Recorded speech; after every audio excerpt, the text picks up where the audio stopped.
Travis Wayne Goodsell. Okay. As missionaries, we would go out on our missions around the world, and instead of quoting Alma chapter 32, starting in verse 28, to teach people about our doctrinal principle of faith, we would instead refer to them to the passage in Moroni chapter 10, verses 3 through 5, which Mormons all know is summarized as read, ponder, pray, receive revelation for the truth. So let's put that into application and see if it is a true principle or precept, as is talked about in the introduction, or if it's full of crap and we should discard it, maybe reevaluate it. So that's what you do. You don't just say, well, this is what I believe, it's my truth, back off, don't judge me. Allow me to do whatever I want. Doesn't work that way. Because if you commit crime, people are not going to want to let you commit crime. So you got to know what the truth is and how to obtain truth. So let's say you have been hit hard by the coronavirus. You've been terminated from your employment because your business went bust. And now that Herbert has allowed you back to work so that you can get off welfare and get off your couch, stop watching Disney Plus, and go back to work. But you have to apply for a new job now. And so you have to make a resume. And so you read, ponder, and pray about the various jobs that are available.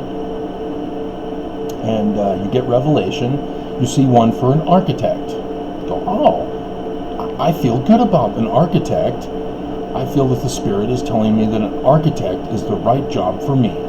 And so you go and you get the application and fill out your resume.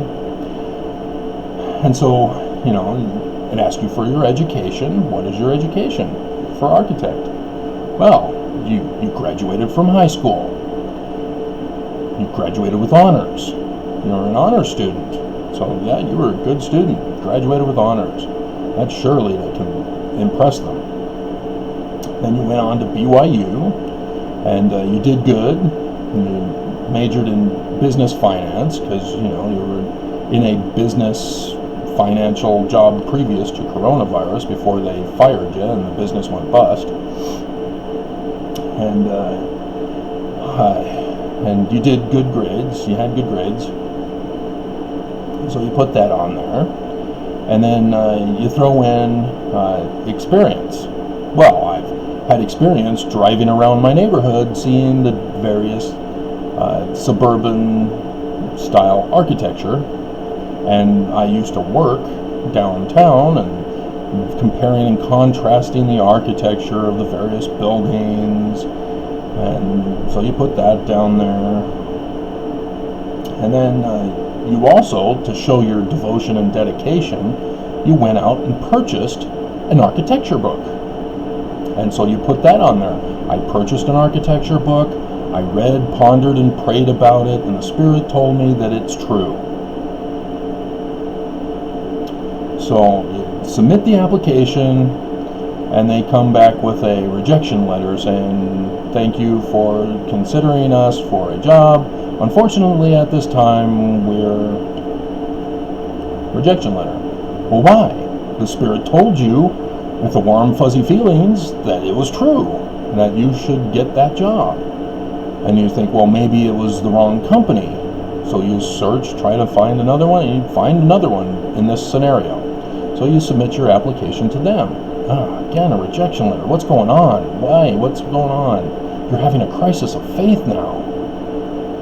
You gotta stay strong. It's working. It's true because God told you it was true. Because you read, you pondered, you prayed, and you got the fuzzy feeling in your heart.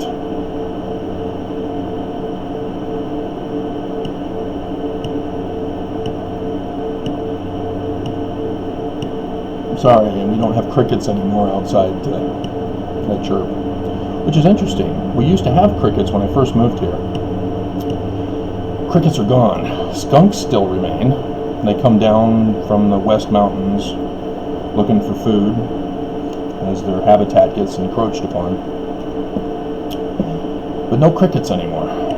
That's very interesting. Because I remember crickets the first year, maybe two. Very interesting. Yeah.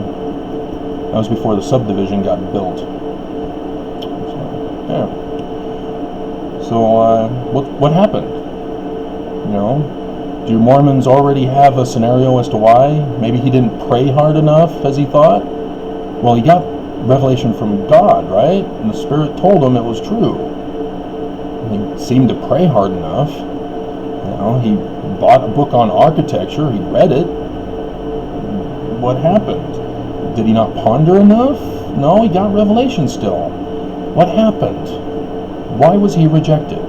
Maybe it was because they're evil. And so because they're evil, he is not required to fulfill the revelation of the Spirit. And so, yeah, he can just go back to his couch and say, hey, I tried. My enemy refused to give me the job. Nothing I can do about it now. Sorry, Mom.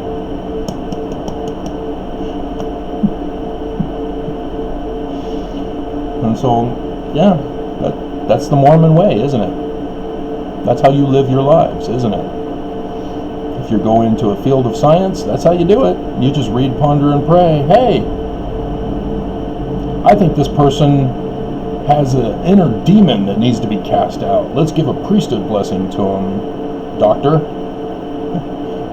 What? Oh yeah, the priesthood. I've read, pondered, and prayed about it, and it will cure people who are possessed. This person's possessed. Well, we've done the blood work, they have cancer. Yeah, they're possessed. We need to give them a priesthood blessing and cure the coronavirus, the cancer.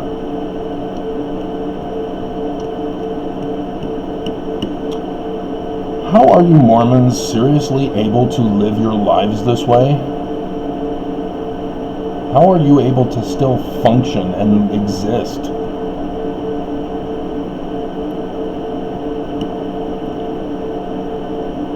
Maybe you separate religion from reality.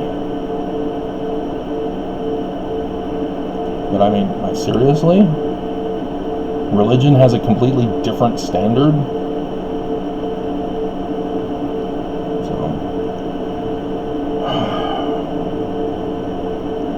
I hope this reaches somebody, because YouTube's throttling my channel.